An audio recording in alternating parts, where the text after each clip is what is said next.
Hello, everyone. This is Chala Dinkoy, CEO and founder of The Repositioning Expert.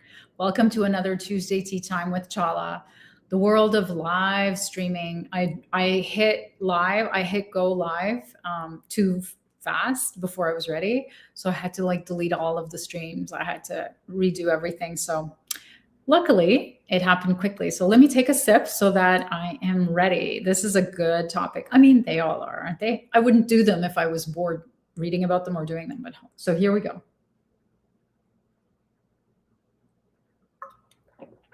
Buyer ghosting.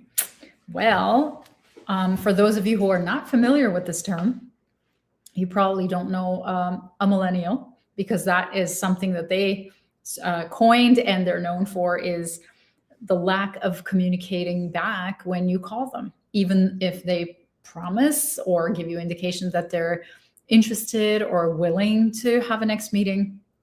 Unfortunately, according to a recent research conducted in 2025 by a company called Sopro, which is a lead marketing company, what they found out is that a third of all buyers are not wanting to see the person or not responding to any of the emails or voicemails or texts. And then unfortunately, 71%, and this is specifically after a demo, even after a demo, you've gone in there, you've done your demo. And what the research is saying is that they feel that the reason why they're not calling you back and they're never going to engage again, the 71%, is because you were unable to uncover their pain. And I'm going to tell you a lot more about what I think is happening.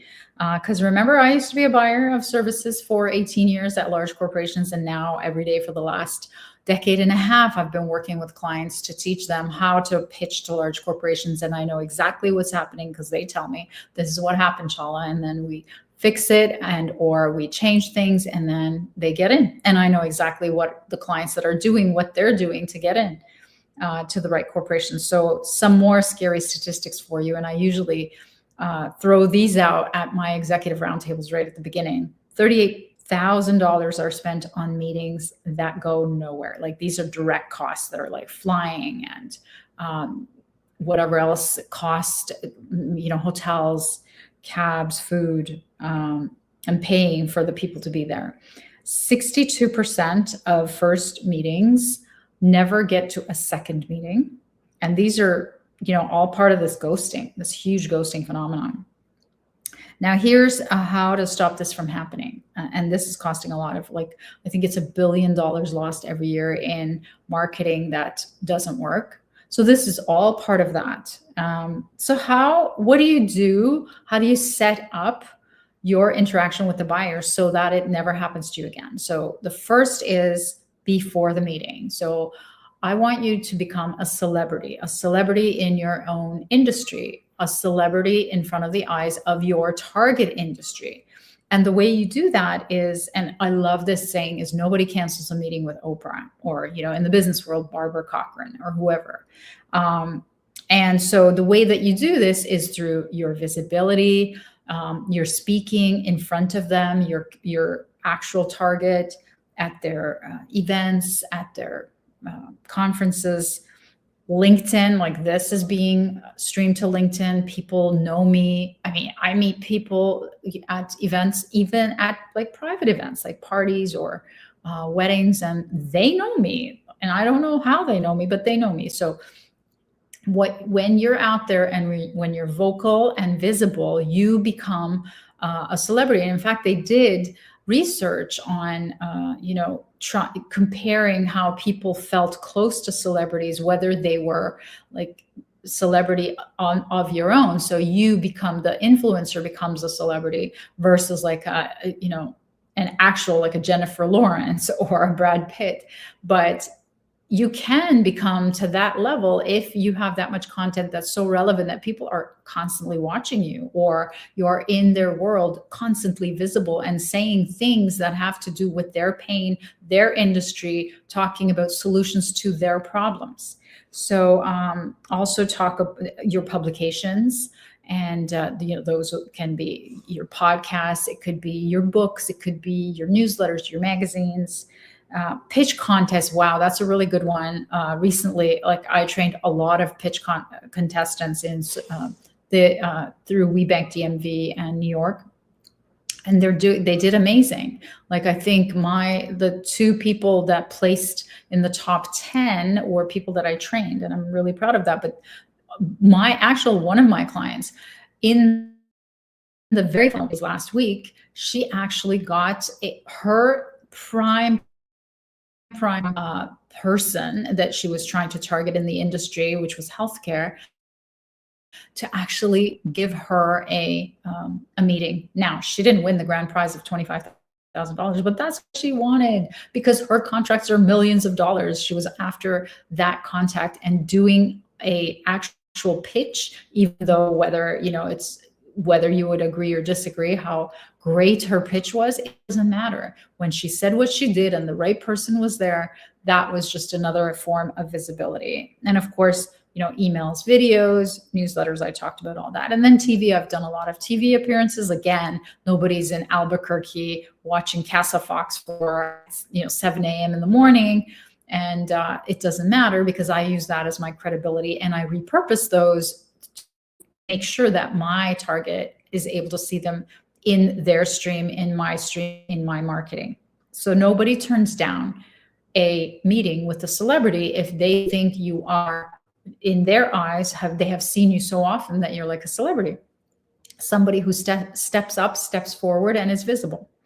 Number 2 is let them come to you, let the buyers come to you. And how do you do that? You become the best or the only or the biggest or the most specialized person in what you do.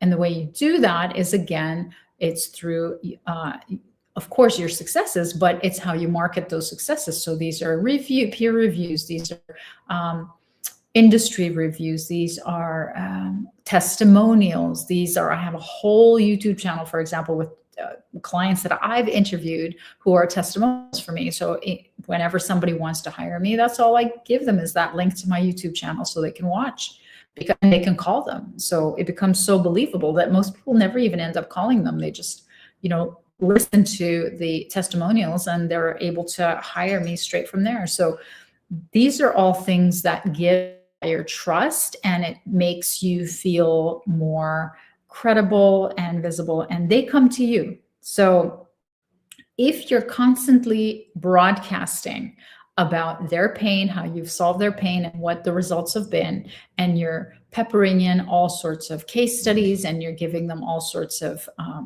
free advice, which is what I'm doing with these live streams, well, they're going to come to you. I mean, in my book, Gentle Marketing, that's the whole premise, is that when gentle marketing is all about just being in front of the right audience and talking directly about their pain to them in as many different ways as you can, using their language and not your own vernacular. It's all about what they're saying.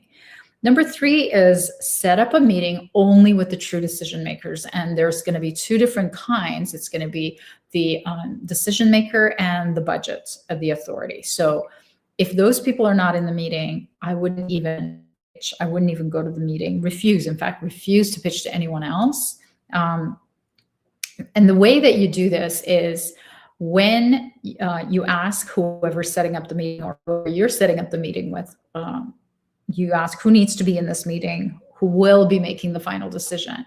And then unless they're there, do not waste your time. And this one's a hard one, especially since there's so many committees that are up to 10 people at a time buying in large corporations. So you may want to proceed with a meeting, but know that that's just going to open up the whole timeline. It's going to lengthen the timeline to close. And maybe you can, and also we know that 3/4 of the decision making is already done. The buyer journey is already done before they call you. So if they don't feel like you're important enough for them to meet with, I think you can make a stand and say, we don't typically present or do demos or meet until all the decision makers are in the room. And you could position it as saying, because we co-create the scope of work and solutions together, and I would need to have all the decision makers in the room.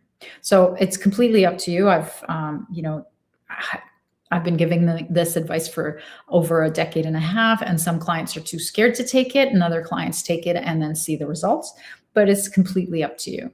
Number 4 of how to avoid buyer ghosting is nurture the lead until this meeting date is there, but you need to do it continually. So it's just continual nurturing and communication until the date of the meeting. So what are some of the things that you could do? Of course, the calendar reminders, make sure that they've accepted it.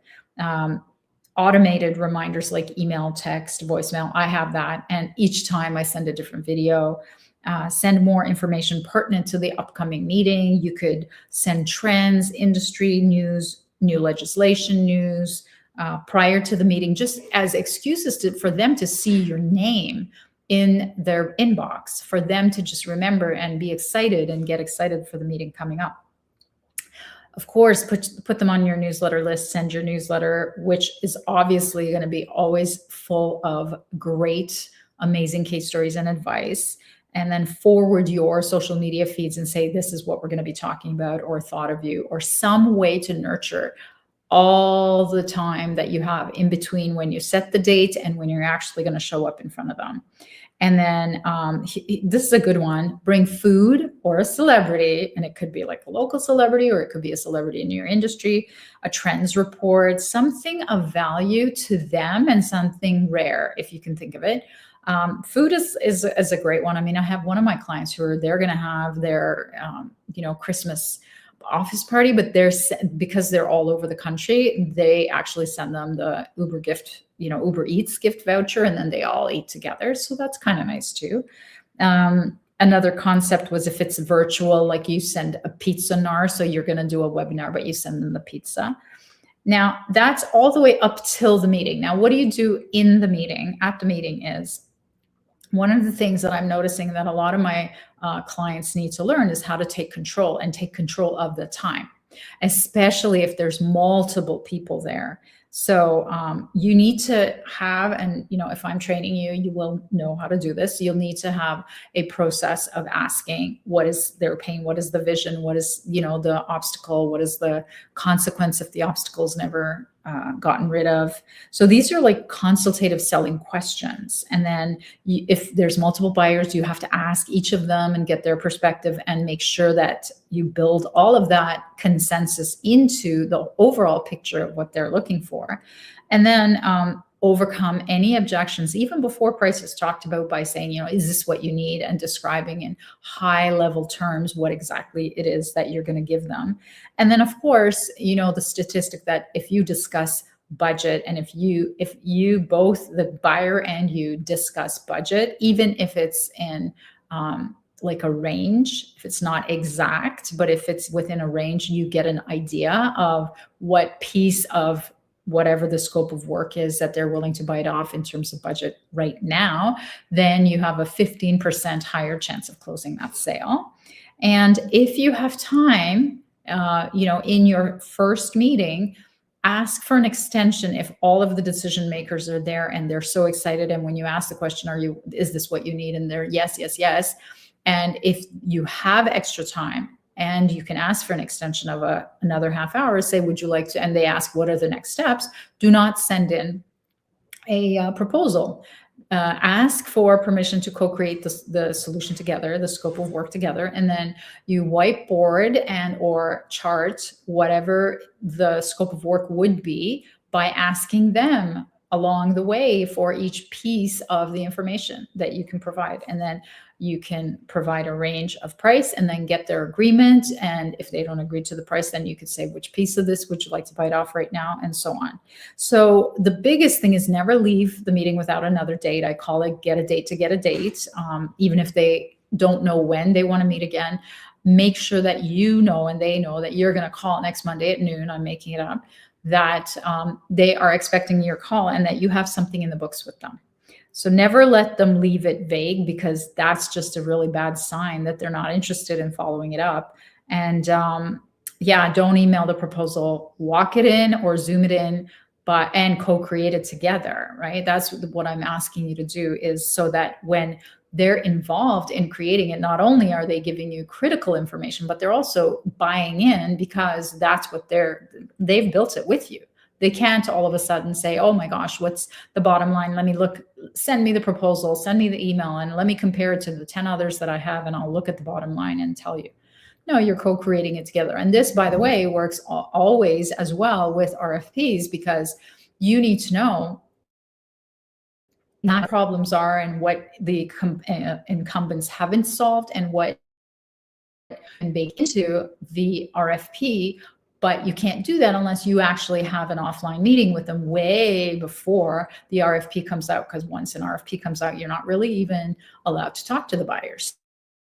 So this is all ongoing sales outreach that you should be doing to your target industries, anticipating these upcoming RFPs, and then meeting with them mid RFP to be able to determine all of this and to co-create the scope, which then is just a formality. Once the other incumbents RFP date is expired, then you can go in and get business. Because even if RFPs are involved, we know very well from research and from experience that people buy from people they want and they like, and they will stand behind a scope of work that they created. And I'm talking about buyers. They will stand behind something that they co-created with you. Okay, so then afterwards, what do you do after the meeting so that you do not get ghosted? So you can't get ghosted if you already have a meeting with them set before you left, right? When the excitement is high, when everything is warm. And then you send the same nurture sequence that I talked to you about before, when they first set the meeting, and then before you got to the meeting, you would send them, appointment confirmations, automated reminders, but also, new news and industry news and whatever else that you can send, trends reports, new facilities that are being that are coming up or being serviced, or whatever it is that the industry is working with. It's just an excuse to get into their inbox. It's an excuse for you to be able to have your name and have them remember that you have an upcoming meeting with them. So these are all ways to keep from being ghosted by the buyer. Now, I'm not saying it's easy. Large corporations have layers and layers and layers of people to keep you from reaching them, and protection. But if you're all about their pain, if you're talking to their pain in their language, and you only have their interest in mind, and you're creative and persistent about it, there is not one corporate buyer who's not going to want to talk to you.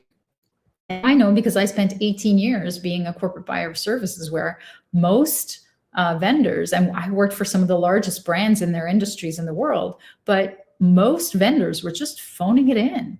And a lot of even the smaller companies that had the actual founders reaching out to us were clueless. They only talked about themselves. There was nothing different about them. 86% of buyers can't tell the difference. And do not waste my time. Most people were ghosted because they wasted our time.